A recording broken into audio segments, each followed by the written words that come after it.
sekali datang ke TKJ 3 ini mengganggu aktivitasnya. Saya merasa itu kegiatan aktivitas MTK itu terambil oleh saya waktunya, dan tapi saya itu senang sekali bisa bekerja sama dalam penelitian tesis yang saya laksanakan saat ini.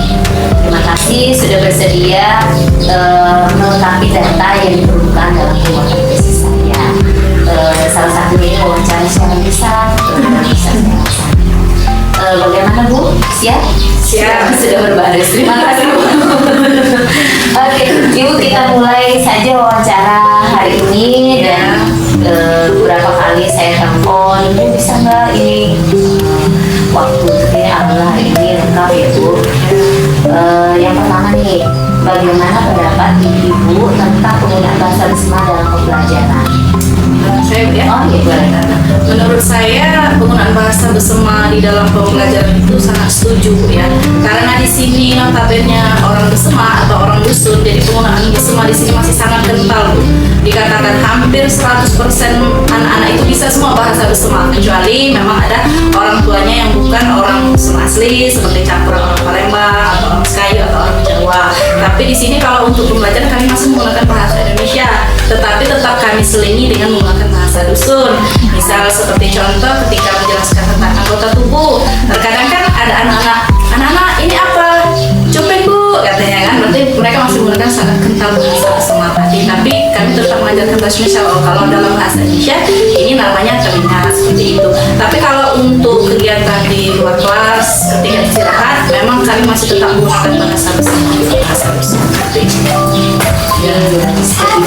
Ya, pendapat Ibu gimana? Ya, saya setuju. Oke, selanjutnya Bu, makasih ya Bu Ella, sebagai teman-teman.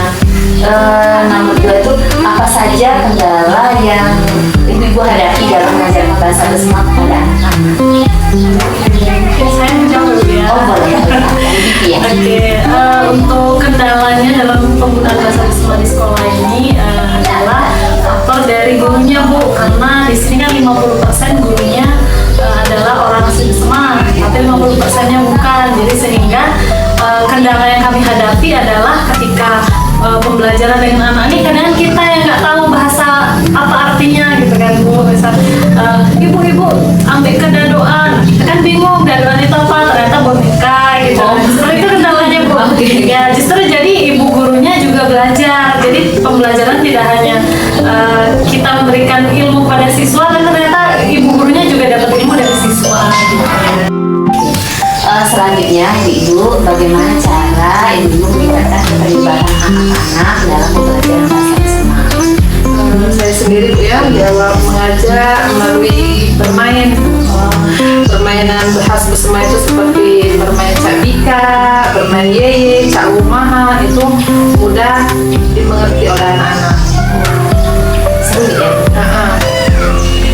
Selanjutnya nih Bu, sejauh mana keterlibatan orang tua dalam mendukung anak-anaknya belajar bahasa bersama?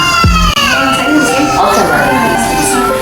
Sangat berpengaruh sekali Bu ya, karena bahasa sehari-hari anak-anak itu di rumah itu bahasa ibu itu bahasa bersama. Jadi sudah terbiasa anak-anak tadi berbahasa bersama di sekolah maupun di rumah, seperti itu. Kalau ada tugas-tugas bisa ada nggak untuk tugas-tugas yang diperintahkan?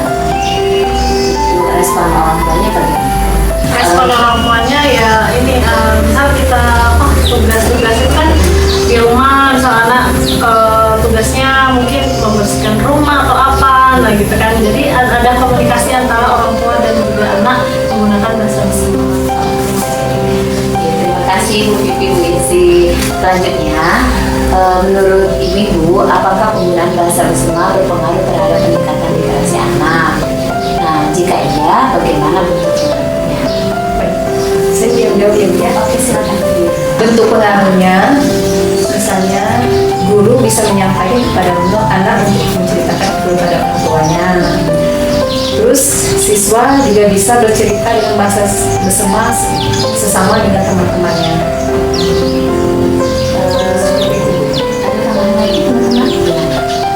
Pengaruhnya terhadap literasi. Penggunaan bahasa, apalagi ragam bahasa yang banyak, itu juga meningkatkan kemampuan anak untuk meningkatkan literasi tadi, seperti penggunaan bahasa Indonesia, bahasa Inggris ataupun bahasa Besema. Nah, ini yang sekarang sudah jarang, ini adalah penggunaan bahasa daerah yang dianggap sudah kuno seperti itu, sehingga berlomba-lomba untuk mengajarkan anak bahasa Inggris seperti itu, tapi tanpa melihat bahwa kita bahasa ibunya ini jangan sampai dilupakan. Nah, gitulah, jadi sehingga TK Negeri 3 ini kami bersyukurnya adalah penggunaan bahasa ibu anak-anak ini masih diajarkan sampai sekarang. Terima kasih Bu Rita. Oke, sekarang nih yang terakhir nih jawabannya. Apa saran ibu-ibu untuk meningkatkan efektivitas pembelajaran bahasa Besema di TK? Begini Bu ya, saran saya untuk meningkatkan pembelajaran bahasa Besema terkhususnya di TK Negeri 3 ini, yang pertama yaitu penggunaan bahasa Besema ini diselingi dalam proses pembelajaran. Jadi masih dalam proses pembelajaran ya Bu ya. Misalnya di kelas itu kita mengajak anak untuk berhitung 1 sampai 10 dengan menggunakan bahasa Indonesia dulu, terus kita selingi dengan menggunakan bahasa daerah. Misalnya 1, 2, 3, 4, 5, 6, 7, 8, 9, 10. Ayo nah kita coba dengan menggunakan bahasa Besema. Siko 2, 3, 4, 5, 6, 7, 8, 9, 10.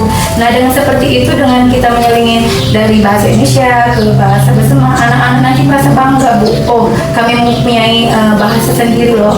Bahasa Besema ini tidak malu lagi untuk digunakan karena sudah biasa digunakan dalam lingkungan sekitar, terkhusus di TK Negeri 3 ini. Jadi nanti anak dengan ke depannya dia menghadapi misalnya sesama orang Besema, dia bangga karena dia mempunyai bahasa ibu yang harus memang kita lestarikan bersama ya Bu ya. Terima kasih Bu-Ibu atas kerjasamanya. Pertanyaannya sudah selesai, hari sudah siang, dan I am sorry, thank you, and I love you atas bantuan.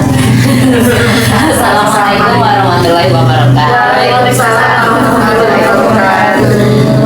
TK Negeri 3 mendukung lestarikan bahasa daerah, ciptakan bahasa Indonesia, kuasai bahasa asing.